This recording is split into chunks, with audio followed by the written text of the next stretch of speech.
Bapak-bapak, ibu-ibu, saudara-saudara kaum muslimin rahimakumullah. Murai di dahan dan koko ayam di kandang, dunia ini penuh dengan berbagai macam kesibukan. Sejak dari petani yang turun ke ladang, pedagang yang berangkat ke pasar, pelajar yang menuju sekolah, sampai kepada pegawai yang berangkat ke kantor, seluruhnya tidak lain untuk mencari sesuatu yang bernama bahagia. Setiap orang menginginkan kebahagiaan, dan tidak seorang pun menginginkan kesengsaraan dalam kehidupan ini. Namun nyatanya tidak setiap orang yang ingin bahagia mengetahui jalan yang harus ditempuhnya untuk sampai kepada kebahagiaan itu. Maka pada kesempatan pertemuan kali ini, saya ingin menyampaikan sebuah hadis dari junjungan kita baginda Nabi besar Muhammad sallallahu alaihi wasallam yang termuat dalam kitab Mukhtarul Ahadits An-Nabawiyah, di mana beliau bersabda, arba'un min sa'adatil mar'i. Ada 4 perkara yang merupakan tanda dari orang bahagia. Saya mau tanya, di antara saudara-saudara yang hadir di sini, apa ada yang kepengen jadi orang sengsara? Seluruhnya tentu ingin mendapatkan kebahagiaan. Maka menurut resep dari Nabi kita, tanda orang bahagia itu 4. Jadi kalau saudara ingin bahagia, harus mempunyai 4 perkara ini. Yang pertama, orang bahagia itu kata Nabi, darun wasi'un. Punya rumah biar bagus asal gede. Enak ngaturnya, daripada sudah punya rumah kecil adanya di pinggir kali, gubuk, kalau hujan bocor miring lagi, kiamat. Loh, kalau gitu Islam materialis dong.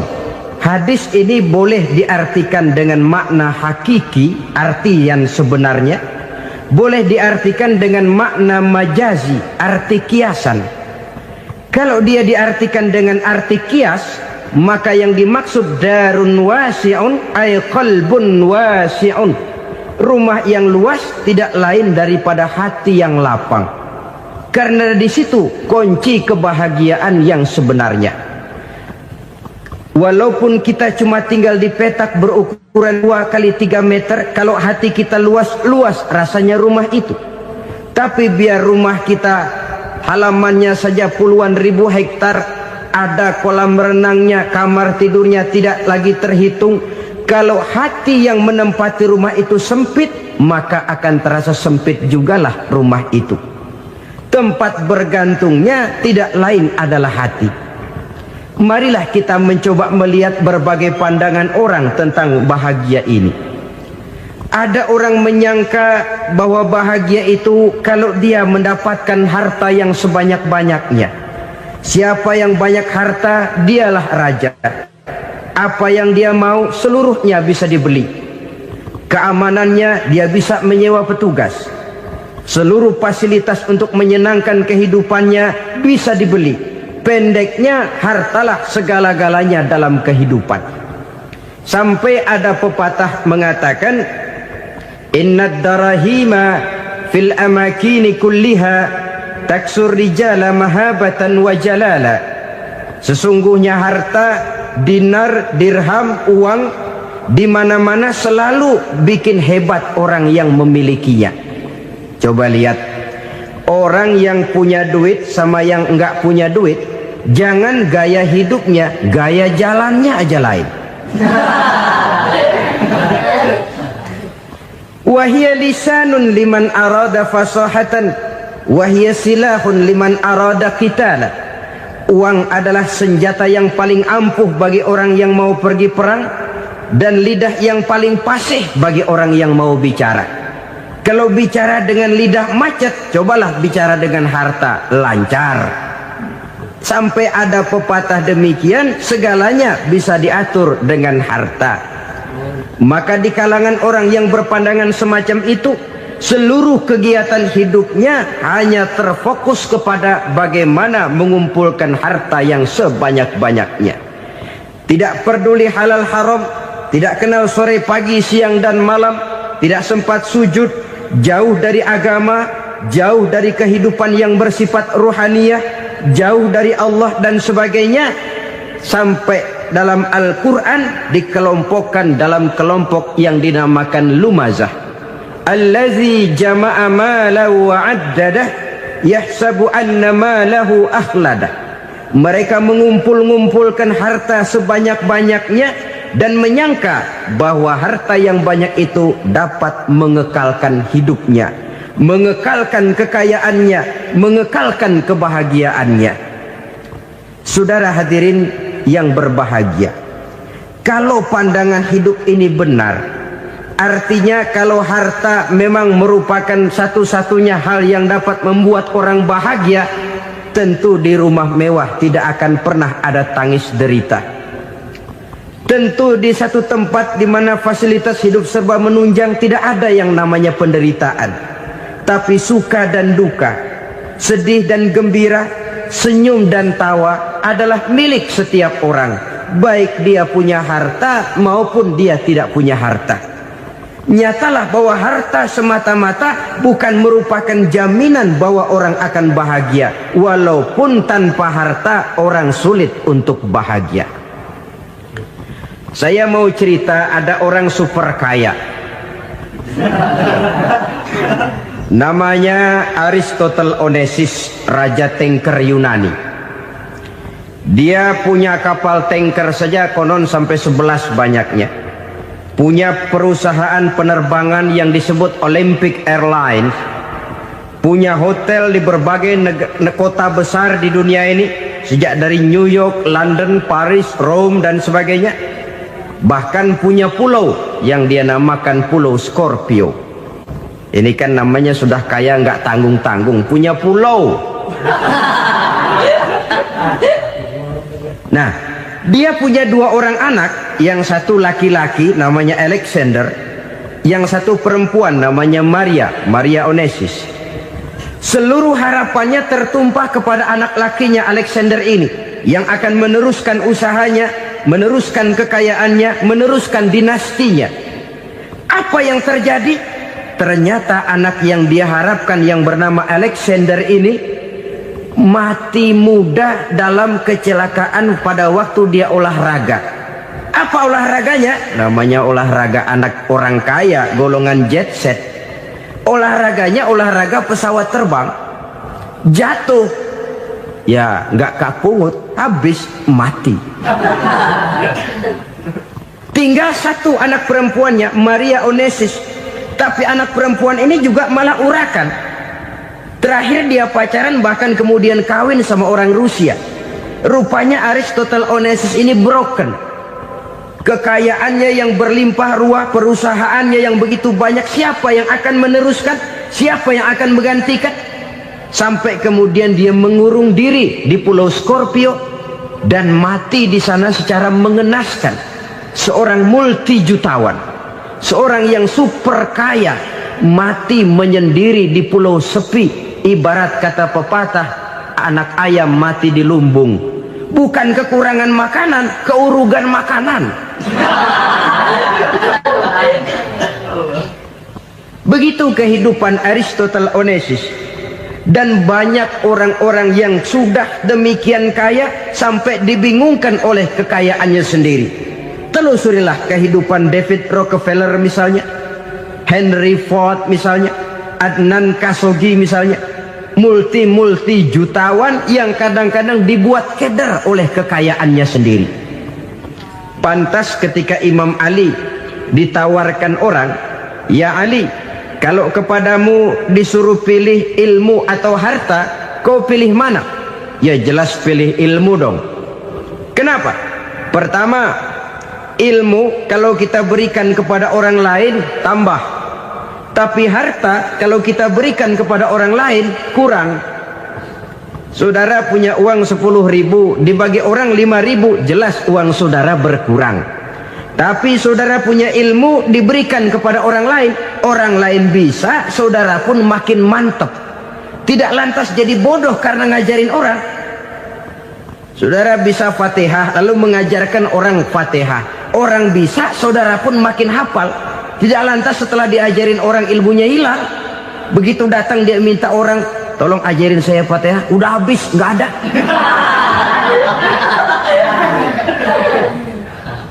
Yang kedua kata Imam Ali, ilmu menjaga kita. Kalau harta, kita yang harus jaga. Makin banyak ilmu, makin terpelihara diri seharusnya. Tetapi makin banyak harta, makin bingung kita jaganya. Sampai kadang-kadang kalau perlu seluruh keliling rumah dipasangi alarm. Belum cukup disewakan anjing besar-besar, pasang di depan pintu, awas anjing galak. Masih belum cukup juga, cari centeng tukang-tukang kepruk jaga rumah. Masih terasa belum aman, padahal rumahnya dikelilingi tembok besar. Di balik tembok ada pintu-pintunya tebal. Di balik pintu itu terbuka masuk kamar, kamar pun ada pintunya, pintunya pun kuat. Masuk ke dalam kamar ada lemari, lemarinya pun pintunya kuat, dikunci, kuncinya pun kuat. Tapi terhadap seluruhnya yang timbul cuma sekedar was-was saja. Kesimpulannya sekali lagi, tanpa harta orang memang sulit untuk bahagia. Tapi harta semata-mata tidak merupakan jaminan orang akan bahagia. Dengan hati yang luas, itu modal utama untuk mencapai kebahagiaan hidup. Orang yang hatinya luas, saudara-saudara, punya hati yang lapang, melihat kenyataan hidup ini, dia bersyukur senantiasa kepada Allah. Lantas tidak timbul hasud dan iri hatinya. Oleh karena itu jiwanya selalu lapang. Kalau tidak, cupik hati namanya, dangkal pandangan, tidak senang melihat orang lain dapat nikmat, dan itu sering dijadikan contoh. Kalau orang yang lapang dada, dia lihat tetangganya beli TV baru, dia berkata, alhamdulillah ya, tetangga kita beli TV, mudah-mudahan kita bisa ikut nonton. Lapang dadanya. Tapi orang yang sempit hati, lihat tetangga beli televisi, meriang. Enggak dia apa-apain, meriang. Besoknya dengar tetangga beli motor, makin sakit, ke rumah sakit. Lalu di rumah sakit dengar tetangganya beli mobil, mati. Disiksa oleh perasaannya sendiri. Orang kalau hati sudah sempit dalam hidup, kemanapun dia pergi, sempit rasanya medan kehidupannya. Kemudian kita melihat juga ada orang yang menilai bahwa bahagia itu katanya kalau punya kedudukan yang tinggi, pangkat yang agung, wibawa yang besar. Mungkin betul, tapi mungkin juga tidak. Bergantung kepada hati orang yang punya pangkat itu. Sama dengan harta tadi. Harta akan membawa bahagia kalau dia jatuh ke tangan orang yang berhati lapang. Tapi harta akan jadi bencana kalau jatuh ke tangan hati orang yang sempit. Pangkat akan membawa bahaya kalau jatuh di tangan hati orang yang sempit.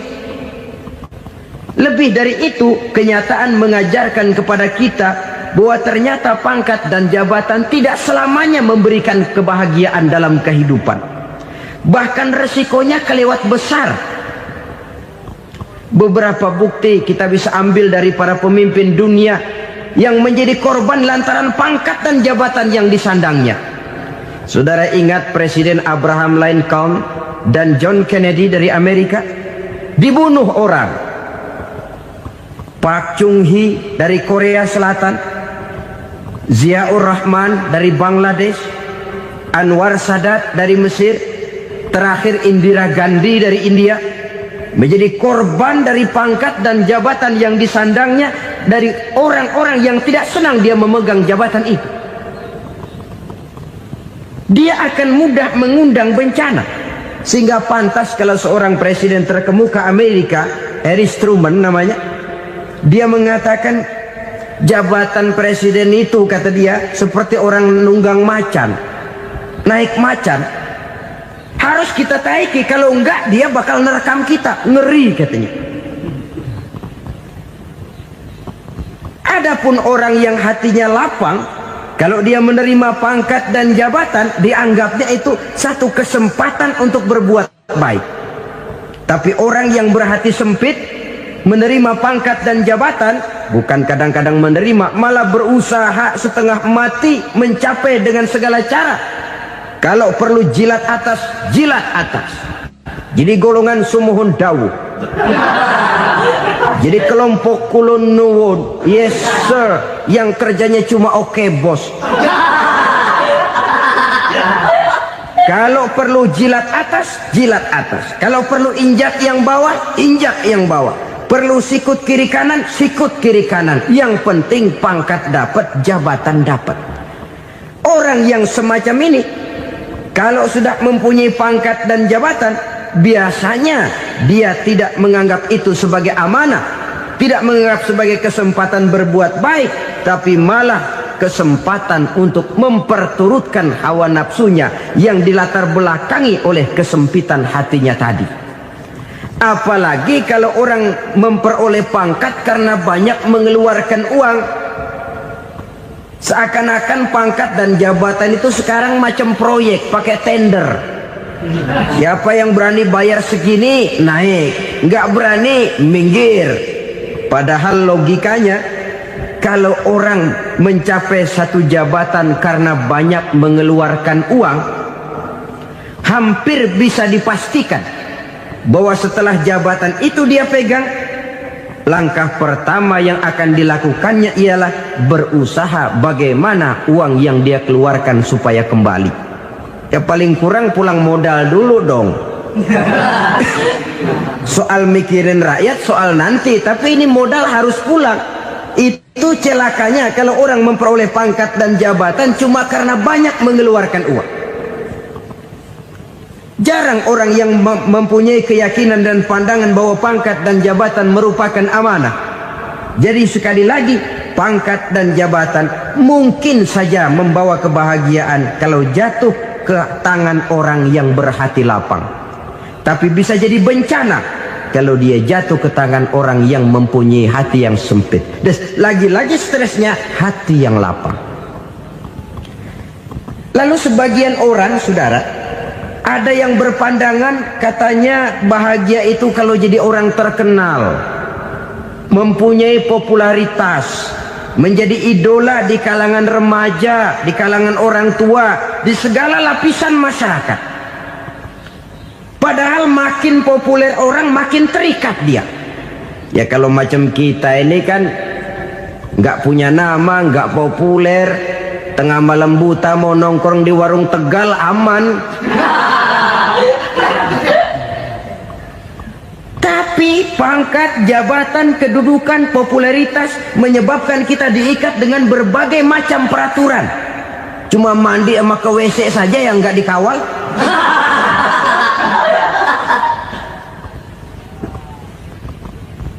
Benarkah popularitas, ketenaran membawa kebahagiaan? Mungkin. Ya, tapi mungkin juga tidak. Kenapa? Banyak orang-orang populer yang mengakhiri hidupnya secara tragis. Kita ambil beberapa nama. Di Amerika tahun 60-an ada bintang seksi paling terkenal yang dijuluki seks bom. Bom seks. Sampai sekarang jadi legenda, namanya Marilyn Monroe. Singkatan dobelnya itu inisialnya MM, Marilyn Monroe. Terkenal, top, sampai dia mati tahun 62. Namanya sekarang masih saja dibicarakan orang. Kenapa dia bunuh diri? Tidak punya hartakah dia? Banyak. Kurang populerkah dia? Seluruh dunia mengenalnya. Sejak rakyat kecil sampai pejabat tinggi dia punya hubungan. Kenapa? Jenuh. Dia terlahir dalam keadaan yatim.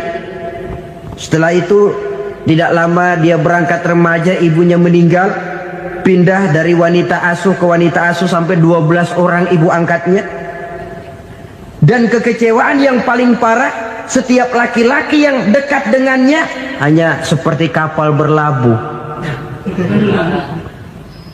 datang dan pergi silih berganti. Padahal dia merindukan seseorang yang bisa melindungi hidupnya. Dia rindukan itu dan dia tidak pernah menemukan. Itu yang akhirnya menyebabkan dia minum pil tidur kelewat dosis, minum obat tidur kebanyakan, ya tidur terus sampai sekarang.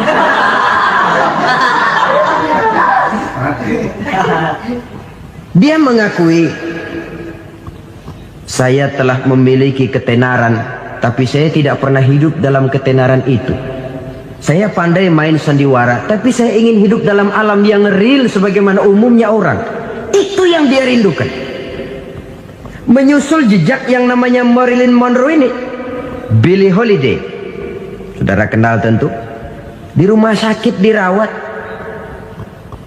dia juga minum obat overdosis, mati lagi.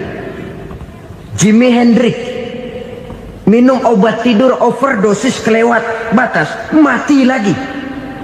Lalu yang menghanyutkan diri di danau, Janis Joplin dan Brian Jones. Ini orang-orang populer, orang-orang terkemuka yang mengakhiri hidup secara tragis, bukan karena tidak terkenal, mungkin karena sudah saking terkenalnya. Contoh paling belakangan, Bruce Lee. Wah, ini tukang-tukang kepruk tentu kenal siapa dia. Sampai sekarang pun tabir kematiannya masih merupakan misteri. Dan yang masih hidup juga menunjukkan gejala yang aneh. Michael Jackson, rumahnya di Beverly Hills itu dijaga sedemikian rupa, dan dia selalu curiga kepada setiap makanan harus steril, bersih dari segala macam kimia. Kemana dia pergi, itu tukang-tukang kepruk sudah selalu menjaga dan mengawal, dan dia seakan takut menunjukkan mukanya yang asli. Hingga kalau tampil ke tengah di luar show, dia kadang memakai pakaian yang tidak menunjukkan dia yang sebenarnya, takut dikenali orang. Ternyata popularitas sering jadi momok yang meracuni kehidupan manusia. Oleh karena itu, benarlah junjungan kita pada saat beliau mengajarkan orang akan bahagia kalau dia mempunyai hati yang lapang. Nah, sekarang masalahnya untuk mendapatkan hati yang lapang, caranya bagaimana? Kita kembali kepada konsep Quran. Allah mengajarkan, ala inna bizikrillahi tatmainnul qulub. Ketahuilah bahwa dengan banyak mengingat Allah, hati akan tenang, jiwa akan lapang. Dengan kata lain, dekat dengan agama, merasakan kehadiran Allah dekat dalam hidup, itu muara pertama untuk mencapai hati yang lapang. Ala inna bizikrillahi tatmainnul qulub. Jangan macam orang sekarang ingin mendapatkan ketenangan lalu tapak di puncak gunung, di gua-gua, di tempat sepi. Iyalah kalau nggak ada ular. Kalau tergigit ular berbisa, ketenangan belum, mati jelas itu. Islam positif untuk mendapatkan ketenangan. Ala inna bizikrillahi tatmainnul qulubi. Bahwa ketahuilah bahwa dengan banyak mengingat Allah, hati akan tenang, jiwa akan lapang, nuansa pikiran akan luas. Karena yang namanya bahagia ada dimanapun manusia berada. Di kampung ada bahagia, di kota ada bahagia, di ngarai, di lembah, di gunung, di hutan, di lautan, di angkasa luar, dimanapun bahagia itu ada kalau kita bermodalkan hati yang lapang ini. Dan hati akan lapang kalau kita dekat dengan agama. Dekat dengan harta buat sementara hati mungkin tenang, tapi ketenangan yang relatif dan temporer. Apalagi orang tiap kali tambah harta, tiap kali tambah rencana. Itu wajar. Mungkin sebelumnya saudara berpikir, kalau punya duit 5.000 enak nih. Begitu punya duit 5.000, aduh sayang kalau 10.000 aja. Tiap kali tambah harta, tiap kali lain rencana. Makin banyak rencana, makin menjauhkan kita dari yang namanya ketenangan. Padahal ketenangan merupakan unsur utama untuk mencapai bahagia. Dan ketenangan itu bermuara dalam hati manusia. Tengoklah kehidupan ini. Orang yang banyak harta dengan orang miskin, berbedakah rasa sakit yang mereka tanggungkan? Rasanya tidak. Walaupun si kaya tidur di kasur empuk berselimutkan sutra mahal, sementara si miskin meringkuk di balai bambu yang keras dan kasar. Apabila maut datang, dia juga tidak pernah pilih bulu. Maut datang menjemput si kaya di singgasana keemasannya, dikelilingi oleh para pengasuh, dayang dan idang serta para pengawal. Dan maut pun datang menjemput si miskin papa, sehingga ia tergelepar di tepian jalan. Kedua-duanya bernama mati. Kalau nyata bahwa sakit yang ditanggung si kaya tidak beda dengan sakit yang ditanggung si miskin, bukan harta semata yang membuat orang bahagia. Hati yang tenang, jiwa yang lapang penuh kedamaian, karena banyak berzikir dan mengingat Allah, itu merupakan modal utama untuk mencapai sesuatu yang bernama bahagia.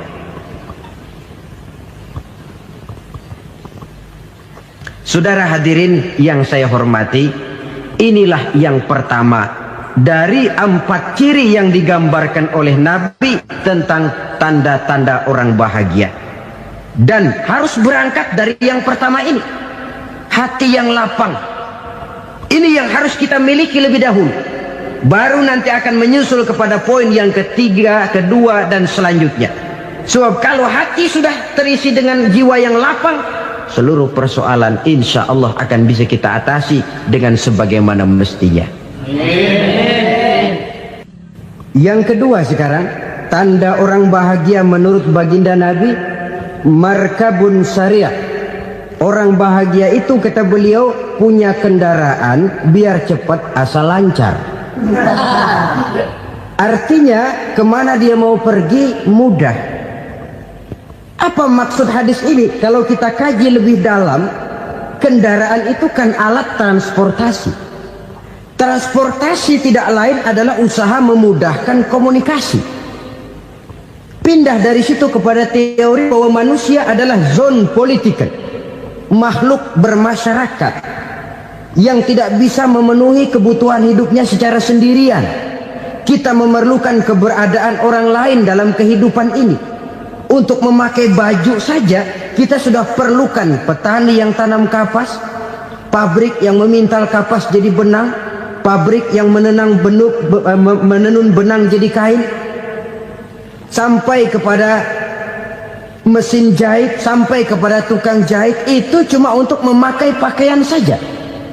Tidak seorang pun di antara kita yang sanggup memenuhi kebutuhan hidupnya secara sendiri. Kita perlu orang lain. Maka kebebasan dalam arti mutlak, kebebasan tanpa batas, itu tidak mungkin ada dalam kehidupan. Karena kita mengadakan yang disebut interaksi sosial. Setiap kegiatan kita tentu melibatkan orang lain. Menurut kita barangkali kita bebas jalan di jalan raya semaunya, tapi orang lain berkendaraan pun merasa bahwa ini ada juga jalan haknya, dan begitu selanjutnya.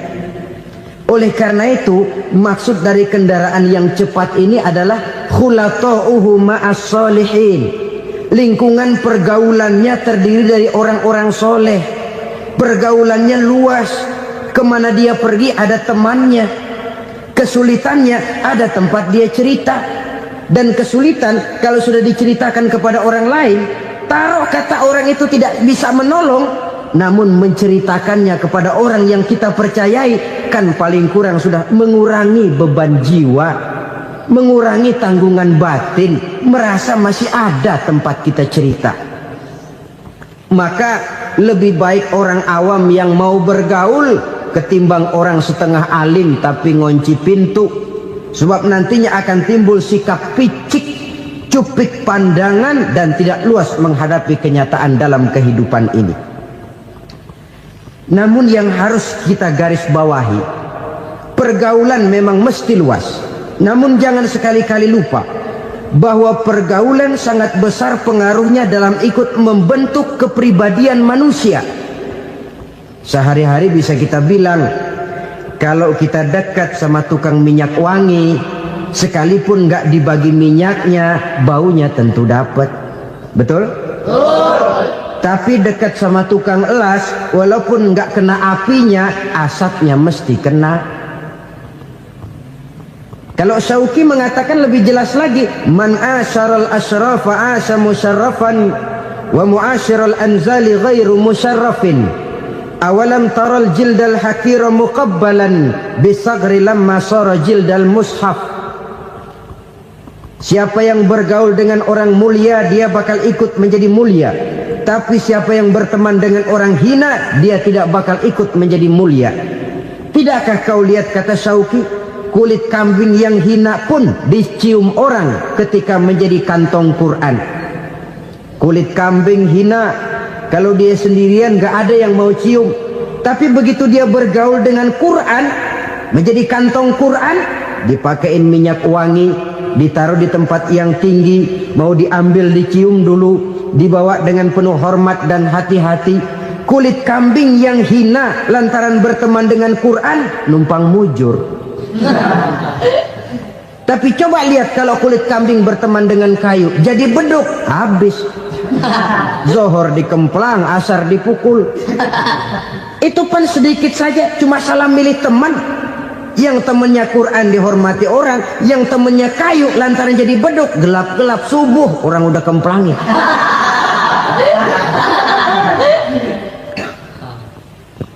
Maka terutama kepada adik-adik remaja yang masih mencari identitas diri, yang ibarat kaset masih kaset kosong, mudah diisi oleh apapun, pandai-pandailah memilih teman dalam bergaul. Karena banyak orang yang tadinya baik-baik, ketika terseret dalam pergaulan dengan orang yang tidak baik, kebaikannya menjadi lentur dan luntur. Tapi berapa banyak bajingan-bajingan tengik, orang-orang yang berlumur noda dan dosa, tiap hari melakukan maksiat, namun bergaul dengan orang yang baik-baik. Pada akhirnya sedikit demi sedikit, beringsut dan berangsur, dia terbiasa mengikuti kebaikan-kebaikan. Saya tekankan ini kepada remaja karena mereka masih mencari identitas diri. Apa yang mereka lihat mereka mau, apa yang mereka dengar mereka ingin tahu. Coba lihat kehidupan remaja. Pulang nonton film Rambo, pengen jadi Rambo, gagah, maunya melekai melulu. Pulang nonton film Superman, pengen bisa terbang. Pulang nonton India, nyanyi melulu. Wajar, mereka masih mencari identitas diri. Saya ini sebenarnya siapa? Lingkungan, pergaulan akan membentuk itu. Karena itu pandai-pandailah bergaul, karena ia sangat besar pengaruhnya dalam ikut membentuk kepribadian manusia. Apalagi sifat yang jelek lebih cepat menularnya ketimbang sifat yang baik. Sifat yang baik, watak yang soleh itu lambat sekali untuk menular. Tapi yang tidak baik, kan prosesnya mah kalau remaja biasanya mula-mula dengar. Karena dengar lalu pengen tahu. Karena pengen tahu lalu ngeliatin. Begitu ngeliatin kan pengen nyobain. Setelah nyobain ketagihan. Nah, ini prosesnya. Yang namanya ganja, morfin, narkotik, awalnya kan begitu. Mula-mula denger, katanya kalau sudah fly to the sky, sudah melayang ke langit, katanya disitulah puncak kebahagiaan. Mulanya cuma denger. Karena denger pengen tahu. Karena pengen tahu lalu ngeliat, kumpul sama orang yang suka ngeganja. Setelah ngeliat, nah pengen ngerasain. Begitu ngerasain, enak juga, ketagihan. Kalau sudah ketagihan jadi penyakit kronis, bisa merembet kepada yang lain. Iya, kalau orang tuanya mampu untuk beli morfin, beli ganja. Kalau tidak kan pikirannya ngayap, jemuran siapa ya gue sabet. Timbullah perbuatan-perbuatan negatif yang bermula dari salah pergaulan. Apalagi buat adik-adik remaja yang tinggal di kota-kota besar, yang pengaruh budaya, pengaruh kesenian, pengaruh struktur kehidupan yang nampak makin individualistis, di mana persaingan tajam, tensi ekonomi tinggi, orang mudah mengalami stres. Pandai-pandailah dalam bergaul, sekali lagi, karena ia sangat besar pengaruhnya dalam ikut membentuk kepribadian manusia. Orang bahagia punya kendaraan yang cepat, artinya punya pergaulan yang luas, dan lingkungan pergaulannya terdiri dari orang-orang yang soleh. Kemana dia pergi ada teman, kesulitannya ada tempat dia cerita. Tapi kalau sudah menyendiri, hidup sendiri, kesulitan dipikiri sendiri, bisa mati belum waktunya. Tidak ada tempat berbagi rasa, tidak ada tempat bercerita, tidak ada tempat mengurangi beban dalam kehidupan. Pantas betul kalau Islam sangat menggalakkan dan menganjurkan orang kalau sudah sampai waktunya itu untuk melangsungkan nikah. Kata Nabi, ya ma'syaras syabab man istata'a minkumul ba'at falyatazawwaj. Hai para pemuda, kalau sudah mampu memberi nafkah, kawinlah, nikahlah kamu. Kenapa? Sudah ada teman hidup, tempat berbagi rasa. Kesulitan kalau ada tempat cerita akan lebih ringan ketimbang kita telan sendiri, walaupun bobot kesulitannya sama beratnya. Saudara-saudara kaum muslimin rahimakumullah, inilah ciri yang kedua, punya kendaraan biar cepat asal lancar. Kemana kita mau pergi gampang. Dengan kata lain, setelah hati yang luas, pergaulan yang luas. Dua. Yang ketiga sekarang, tanda orang bahagia itu menurut Nabi, misbahun mudhi'un, punya lampu yang terang. Oh, itu enggak problem. Sekarang sudah zamannya listrik masuk desa, Pak. Lampu sudah terang semua. Betul, kalau itu yang dimaksud. Tapi tidak cuma itu. Karena lampu yang dimaksud di sini, lampu yang akan menerangi seluruh perjalanan hidup. Dan perjalanan hidup itu sudah dimulai sejak kita terlahir ke alam ini, sampai masuk ke alam barzakh, kumpul di padang mahsyar, sampai ke akhirat. Lampu yang menerangi itu yang diperlukan. Kalau lampu, katakanlah yang paling top sekarang kan lampu jenis Mercury. Taruhlah itu di rumah kita, dia cuma menerangi rumah kita, menerangi hati pun tidak sanggup. Bila kita masuk ke alam barzakh, alam kubur, sanggupkah si Mercury yang begitu terang menerangi alam barzakh kita? Tidak sanggup lagi. Sanggupkah lampu yang ratusan watt, bahkan puluhan ribu watt menerangi kehidupan di padang mahsyar? Tidak akan sanggup lagi. Kalau demikian, yang dimaksud lampu yang terang di sini apa? Tidak lain amal soleh, kebajikan yang kita lakukan dalam hidup. Itu yang akan jadi lampu penerang. Di dunia nama kita akan terang. Jasad kita boleh hancur terkubur tanah, tapi nama kita akan dikenang orang. Begitulah kalau orang meninggalkan kebajikan dalam hidup seperti sekarang. Ribuan orang tiap saat berziarah ke kubur Imam Syafi'i, ke kubur Imam Malik, ke kubur Imam Ghazali, ke kubur orang yang baik-baik, orang yang soleh-soleh. Kebajikannya yang ditinggalkan, yang mengukir namanya dengan tinta emas. Sehingga saudara sudah terbaring di alam kubur, orang lewat, Allah, ini kuburannya Fulan bin Fulan, dulu ini kebaikannya Masya Allah, saya ikut merasakan. Mari kita mampir sebentar, kita Fatihah. Mohon disampaikan Allah pahalanya kepada almarhum. Al-Fatihah. Itu kalau orang baik-baik.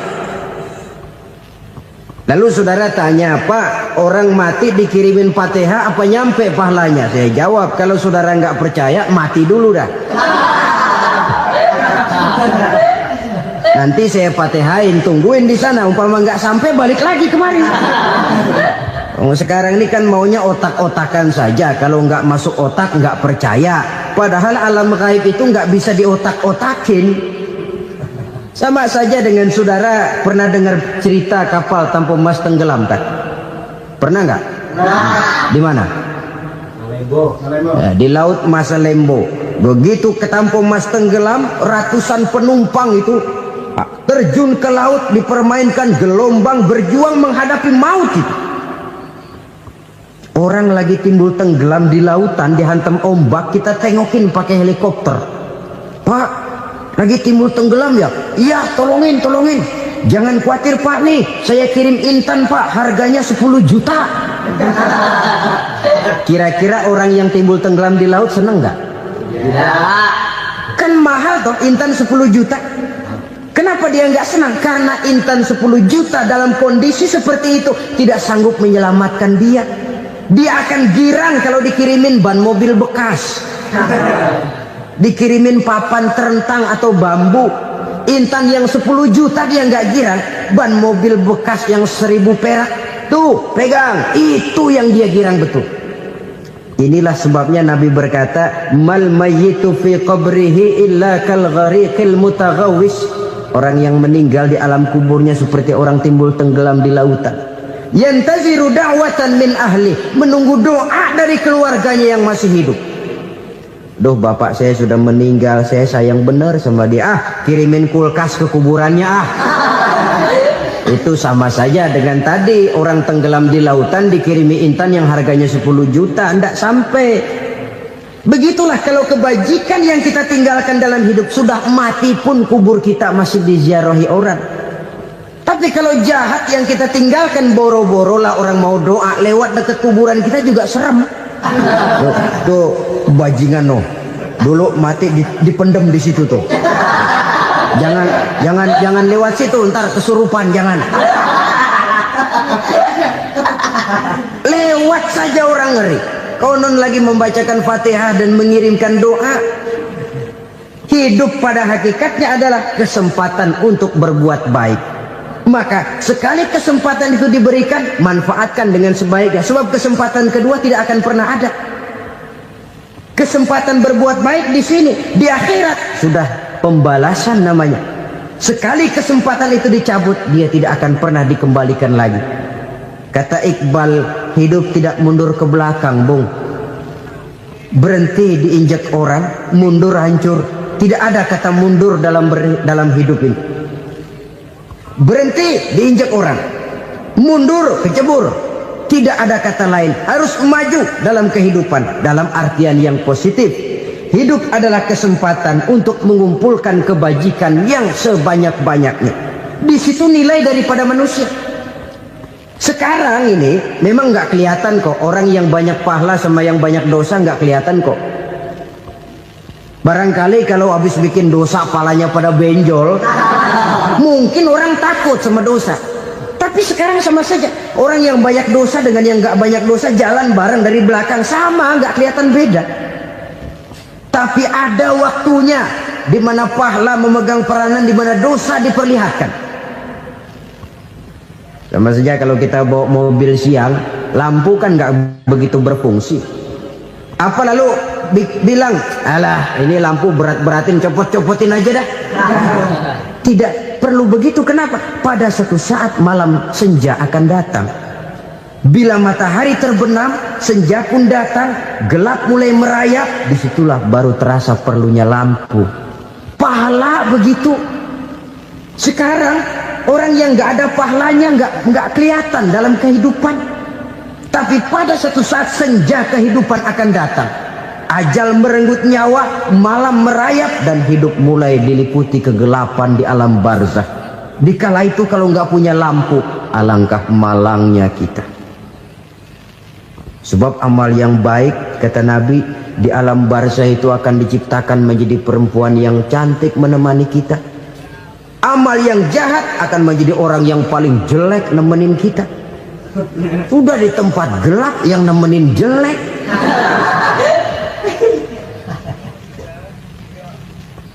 Kaum muslimin rahimakumullah. Kalau demikian masalahnya, tergantunglah kita pandai memanfaatkan waktu. Al-waktu kasayf, waktu itu cepat sekali. Yang namanya waktu itu tahu-tahu. Tahu-tahu udah tahun 87. Tahu-tahu udah begitu. Tahu-tahu yang kemarin anak-anak, sekarang udah pada punya anak. tahu-tahu saja itu. Begitu cepat waktu berlalu. Kalau tidaklah pandai kita memanfaatkannya, akan rugi kita. Nabi bersabda, "Man kana yaumuhu khairun min amsihi fahuwa rabih." Barang siapa yang hari ini lebih baik daripada hari kemarin, itu orang untung. Hari ini lebih baik daripada kemarin. Bulan ini lebih baik dari bulan kemarin. Tahun ini lebih baik dari tahun kemarin. Itu orang yang beruntung. Tahun kemarin sembahyangnya maghrib doang, sekarang udah tambah isya. Tahun kemarin cuman Idul Fitri aja ngancem bener, sekarang udah tambah Jumat, lalu tambah lagi maghrib, tambah lagi isya, dan selanjutnya. Hari ini lebih baik daripada kemarin, itu orang yang beruntung. Wa man kana yaumuhu mithlu amsihi fahuwa khasir.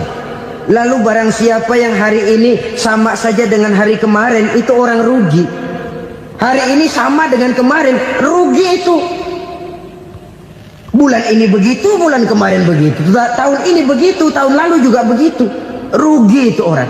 Rugi apa? Rugi umur. Umur tambah, amalan gak pernah tambah. Dan saya pikir lebih merupakan azab ketimbang nikmat kalau orang dikasih panjang umur cuma untuk numpuk dosa. Mending mana? Panjang umur banyak dosa sama pendek umur dikit dosa. Mending mana? Mending mana? Ya, paling mending tentu panjang umur banyak pahala. Tapi kalau tidak, sekali lagi, lebih merupakan azab ketimbang nikmat kalau orang diberikan panjang umur tapi cuma untuk sekedar menumpuk dosa. Kehilangan kesadaran bahwa dunia bukan terminal akhir dari satu perjalanan.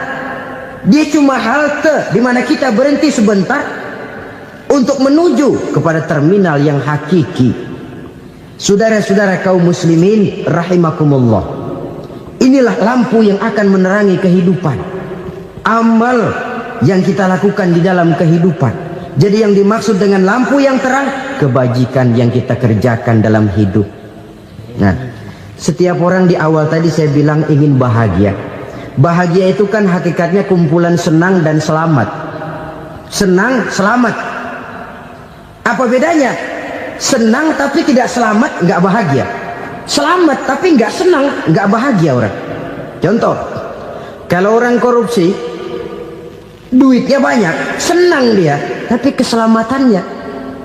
Ada tentara baris di samping rumahnya udah bingung, padahal tentara latihan. Tentara cuma latihan, dia bingung. Senang, tapi karena keselamatannya tidak terjamin, dia tidak bahagia. Sebaliknya pegawai negeri jujur benar, cuma segaji-gajinya, selamat nggak korupsi tapi melarat, ya nggak bahagia juga, kurang senang. Kesenangan dan keselamatan untuk dunia saja, ya sekali lagi, kalau cuma sekedar untuk dunia saja, bisa dibeli pakai uang, bisa dibeli pakai uang. Saudara ingin selamat, bisa dibeli pakai uang. Saudara ingin senang, bisa dibeli dengan uang. Tapi setelah mati masuk ke alam barzah, habis kekuasaan uang. Nggak bisa lagi beli keselamatan pakai uang. Tidak mungkin lagi membeli kesenangan dengan uang. Di situ pahala yang megang peranan. Makin banyak pahala, makin banyak saham untuk membeli kesenangan dan keselamatan, untuk memperoleh yang namanya bahagia. Dan jangan lupa loh, di alam barzah kita nggak sebentar, menunggu datangnya kiamat. Loh iya, kalau kita begitu dikuburin terus kiamat datang, untung. Tapi kalau masih harus 1000, 2000, puluhan ribu tahun yang akan datang, dalam satu penantian yang begitu lama, tanpa saham untuk memperoleh kebahagiaan, satu kemalangan yang tidak ada pernah putus-putusnya. Janganlah tergelincir oleh kebahagiaan sebentar yang menipu dengan mengorbankan kebahagiaan hakiki yang berjangka panjang. Apa artinya senyum sejenak kalau harus ditebus dengan tangis seumur hidup? Biarlah kita minum jamu, pahit memang, getir memang, tapi kan besok badan sehat. Daripada sekarang minum sirup, manis memang, enak memang, tapi bibir pada jontor besok. sirawan, batuk, nggak karu-karuan. Banyak orang tertipu oleh kesenangan yang sebentar. Padahal laisa kullu ma yalma'u zahaban. Belum tentu semua yang berkilat itu emas. Belum tentu semua yang gemerlap itu intan.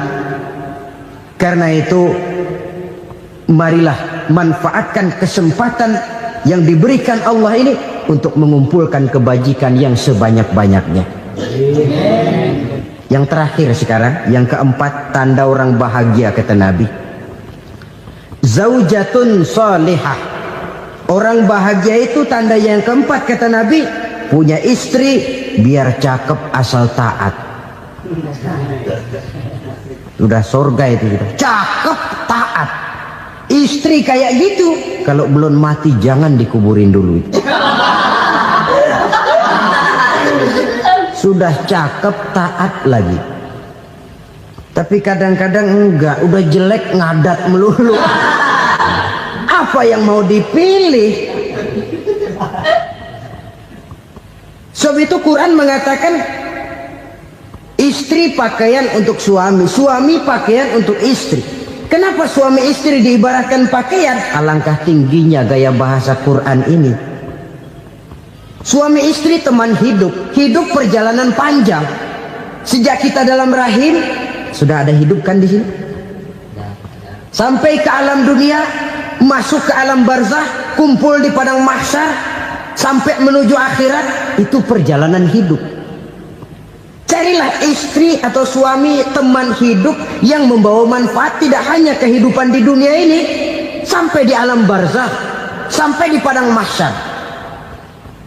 Suaminya mungkin meninggal lebih dulu atau istrinya mungkin meninggal lebih dulu. Tapi suami atau istri yang masih hidup berbuat kebajikan. Suami saya meninggal, ada hartanya, saya sedekahkan, niat pahala untuk almarhum suami saya. Ini teman hidup. Tidak dibatasi dan tidak bisa dipisahkan oleh maut sekalipun. Zohirnya mungkin pisah, badannya mungkin pisah, tapi hatinya, jiwanya, kebersamaannya dalam menghadapi kehidupan. Karena itu, saudara-saudara, bahasa Quran indah. Suami istri diibaratkan seperti pakaian. Apa fungsi pakaian? Pertama, pakaian jadi kebanggaan. Artinya, suami harus menjadi kebanggaan istri, istri harus jadi kebanggaan suami. Yang kedua, pakaian itu kan fungsinya menutup aurat. Artinya sesama suami istri harus saling menjaga kekurangan masing-masing. Jangan malah sesama suami istri saling membongkar rahasia dan aibnya sendiri-sendiri. Istrinya diceritain jeleknya di mana-mana, atau suaminya dibongkar rahasianya di pasar umum. Itu sudah tidak lagi berfungsi sebagai pakaian. Kenapa semua ini diperlukan? Karena kita menyadari bangsa yang baik terdiri dari masyarakat yang baik. Masyarakat yang baik merupakan susunan dari warga yang baik. Warga yang baik adalah terdiri dari rumah tangga yang baik. Dan rumah tangga yang baik merupakan susunan dari pribadi yang baik. Dari situ langkah dimulai. Membangun satu bangsa yang baik diawali dengan membangun rumah tangga yang baik, dengan menciptakan pribadi-pribadi yang baik. Sehingga dari sini diharapkan berkembanglah nilai-nilai kebaikan.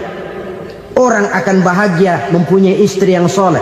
Kenapa? Tidak ada seorang suami bisa sukses jadi apapun dia, apapun profesinya. Dokterkah, kiaikah, mubalikah, petanikah, pengusahakah, pejabat tinggikah, tidak ada seorang suami yang bisa sukses tanpa peran serta istrinya.